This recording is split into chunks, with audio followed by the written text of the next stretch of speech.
Kimberley and this is Inside Exec. This week I'm going to revisit a conversation Filion and I first had in 2018, and that was around the question, when do you draw the line between old processes and new ones? Back then we were talking about moving from phone calls, emails and fragmented systems into something more centralised that everyone could access, and at that stage it was the introduction of Airtable, which I think has become second nature to many of us these days.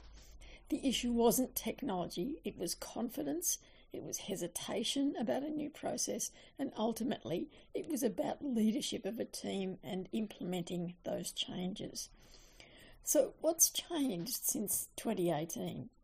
What's different now is not the problem, it's the environment. The volume of tools has exploded, the speed of adoption has accelerated, and most importantly, expectations have shifted. Today, people don't just prefer better systems, they actually expect them. But interestingly, through all of that, resistance hasn't disappeared, it's just evolved. So in 2018, people said, I might break the system, I don't want to press the wrong key. These days, they'll say, I don't have time to learn yet another process. Different language, same underlying issue. Back then we said running old and new processes in parallel created confusion. That's still true, but now it's actually more dangerous because today duplicate systems create data inconsistency, and increasingly we are living on the quality of our data. Teams lose trust in which version is right. AI and automation tools fail without clean, centralised data. So what used to be inefficient is now a strategic risk. In 2018, the focus was on adopting a new tool. In 2026, the conversation is bigger. It's about system integrity, single source of truth, and real-time visibility. It's no longer should we use this platform, it's can we afford not to. How many of you are having that conversation in your boardrooms at the moment? So why do people still resist? So let's be clear, resistance is really about the actual tool. It's about fear of looking incompetent, loss of familiar routines, perceived increase in workloads, or a lack of clarity about why this matters. So here's the key to this update today. Modern resistance is often passive, not vocal. People won't argue. They'll just not use it properly.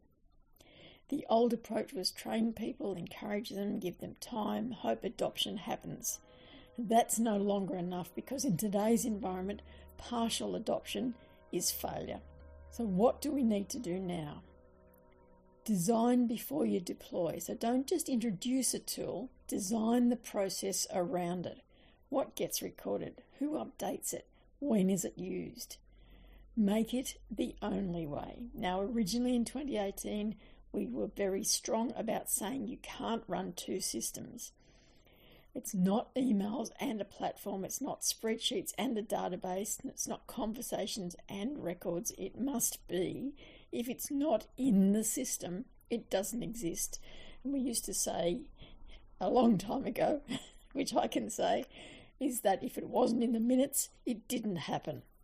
And this is very much a mindset that we have to adopt yet again in our current work environments. In 2018, you could ease people into a new system. These days, the longer the transition, the higher the failure rate. You have to set a clear cutover date and a clear end of old methods or old systems. People follow what leaders do, not what they say. So if as leaders we reply via email instead of using the system, so something like Slack perhaps, we keep side conversations going, we make exceptions, then the old process never dies because we are still using it and we are the leaders. So we have to reframe learning. Instead of, I'll train you how to use it, we have to move to, this is how work happens now, because the real learning happens through use, not through instruction, and that has always been the case. In the original broadcast, I used the example of the introduction of plastic bags into supermarkets, and that still works today, but how we look at it today is that organisations that succeeded weren't the ones who explained the change best. They were the ones who removed the alternative. No bag equaled new behaviour. Very simple.